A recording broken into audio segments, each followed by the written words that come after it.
సాధారణంగా మనకి దెయ్యాలు భూతాలు అంటే మనకి బాగా తెలుసు కదా. కాకపోతే ఈ దెయ్యాల కంటే భూతాల కంటే 100 రెట్లు శక్తివంతమైన ఒక జీవి గురించి మన పురాణాల్లో చెప్తున్నారు. దాని పేరే బ్రహ్మ రాక్షసుడు.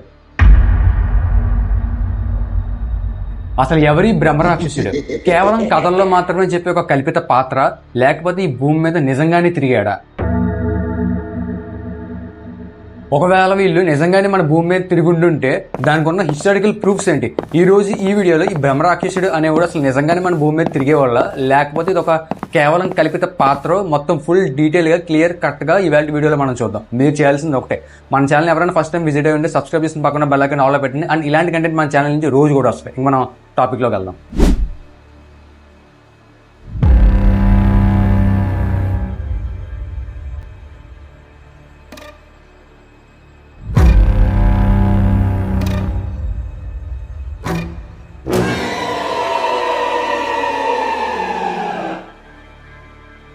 హిందూ పురాణాల ప్రకారం బ్రహ్మ రాక్షసుడు అంటే సాధారణమైన రాక్షసుడు కాదు. ఎవరైతే బ్రాహ్మణుడు అత్యంతమైన వేద విద్యను నేర్చుకుని మహాజ్ఞాని అయ్యుండి కూడా ఆ జ్ఞానాన్ని సమాజానికి వినాశనం కోసం వినియోగిస్తూ అహంకారంతో గురువుల్ని అవమానించడం, అలాగే ఇతరుల ఆస్తిని లాక్కోవడం, ఇలాంటి వాళ్ళు అందరూ కూడా చనిపోయిన తర్వాత బ్రహ్మ రాక్షసుల కింద మారతారని గరుడ పురాణంలో చాలా స్పష్టంగా రాశారు. అలాగే మన జానపద గ్రంథాలైన విక్రమాదిత్యుని కథలు, అలాగే పంచతంత్రం కథల్లో కూడా వీళ్ళ గురించి చాలా స్పష్టంగా చెప్పారు. వీళ్ళకి బ్రాహ్మణుడికి ఉండే మేధస్సుతో పాటు రాక్షసుడికి ఉండే అపరిమితమైన శరీర క్రూరత్వం కూడా ఉంటుంది. అందుకే వీళ్ళు సాధారణ దెయ్యాల కంటే చాలా బలంగా ఉంటారు. ఇదంతా కూడా పురాణాల్లో ఉన్న కథలు అనుకుంటే అది మీ పొరపాటే. ఎందుకంటే దీనికి సంబంధించిన చారిత్రక ఆధారాలు కూడా చాలానే ఉన్నాయి. అందులో ఒకటి 7వ శతాబ్దానికి చెందిన ఒక ప్రసిద్ధ కవి, ఆయన పేరు వచ్చేసరికి మయూర భట్టు. ఈయన బీహార్లోని దేవ్ సూర్య ఆలయంలో ఒక చెట్టు కింద కూర్చుని సూర్య శతకం రాస్తున్నప్పుడు ఆ చెట్టు పైన ఉన్న ఒక బ్రహ్మ రాక్షసుడు ఈయన బాగా ఇబ్బంది పెట్టేవాడంట. కవి నోటి నుంచి వచ్చే ప్రతి శ్లోకాన్ని కూడా ఆ రాక్షసుడు తిరిగి చెప్పేవాడంట. అంతకని ఈ కవి ఏం చేశాడంటే నోటితో కాకుండా ముక్కుతో శ్లోకాలు చదవడం మొదలుపెట్టాడు. కాకపోతే ఇక్కడ ఈ బ్రహ్మ రాక్షసులకి ముక్కు అనేది ఉండదు. అందుకని ఆ బ్రహ్మ రాక్షసుడికి ఉన్న అహంకారం అనేది దెబ్బతిని ఆ చెట్టుని వదిలేసి వెళ్ళిపోయాడంట. ఆ చెట్టు ఎప్పుడైతే ఆ బ్రహ్మ రాక్షసుడు వదిలేసి వెళ్ళిపోయాడో ఆ రావి చెట్టు నిలువున ఎండిపోయింది. దీనికి సంబంధించిన ప్రూఫ్స్ అన్ని కూడా ఇంకా బీహార్ లో ఆ ప్లేస్ లో కథల కింద చెప్పుకుంటారంట.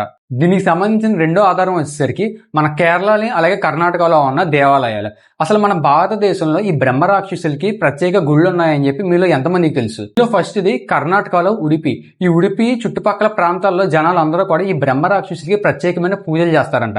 ఎందుకంటే వాళ్ళ బాధల నుంచి విముక్తి పొందడానికి వీళ్ళందరికీ కూడా ప్రత్యేకమైన పూజలు చేస్తారు.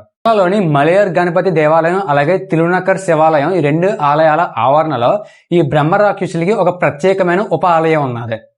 ఏదైనా ఒక కొత్త నిర్మాణం అంటే ఇల్లు కట్టుకోవడం ఇలాంటి ఏదైనా చేసే ముందు ఈ బ్రహ్మ రాక్షసుడి గుడికొచ్చి ఈ బ్రహ్మ రాక్షసుడి ఒక అనుమతి తీసుకునే అవన్నీ చెయ్యాలని చెప్పి ఒక ఆచారం ఉన్నది. ఆ ఆచారం ఇప్పటికీ కూడా అలాగే నడుస్తుందంట.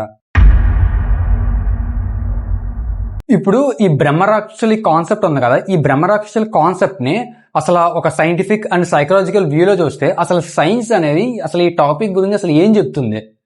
సైన్స్ అండ్ సైకలాజికల్ వ్యూలో చూసుకుంటే ఎవరైతే తెలివైన వ్యక్తులు ఉంటారో వాళ్ళు పిచ్చి వాళ్ళ కింద మారినప్పుడు, లేకపోతే మానసిక ఒత్తిడికి బాగా గురైనప్పుడు వాళ్ళ యొక్క ప్రవర్తన అనేది చాలా తీవ్రంగా భయంకరంగా మారుతుంది. పురాతన కాలంలో స్పిజోఫీనియా లేదా మల్టిపుల్ పర్సనాలిటీ డిజార్డర్ ఇలాంటి మానసిక రోగాల బారిన పడిన జ్ఞానులను చూసి జనాలు అప్పట్లో వీళ్ళకి బ్రహ్మరాక్షసుడు ఆవహించాడు, వీళ్ళు బ్రహ్మరాక్షసుడి కింద మారిపోయాడు అని చెప్పి జనాలు అప్పట్లో అనుకునే వాళ్ళు అని చెప్పి సైకాలజీ చెప్తుంది.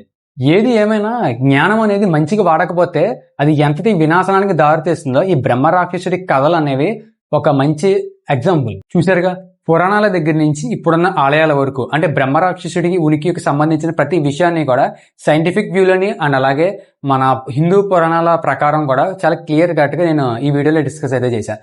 అసలు మీ ఒపీనియన్ ఏంటి? బ్రహ్మ రాక్షసులు అనే వాళ్ళు నిజంగానే ఉన్నారా, లేకపోతే ఇదంతా కూడా కల్పిత కథలా? కింద కామెంట్స్ లో చెప్పండి. అండ్ ఈ వీడియో మీకు నచ్చితే లైక్ చేసి షేర్ చేసి మన ఛానల్ సబ్స్క్రైబ్ చేసి పక్కన బెల్ ఐకాన్ ఆల్ పెట్టండి. అండ్ నెక్స్ట్ వీడియోలో మనం మళ్ళీ కలుద్దాం.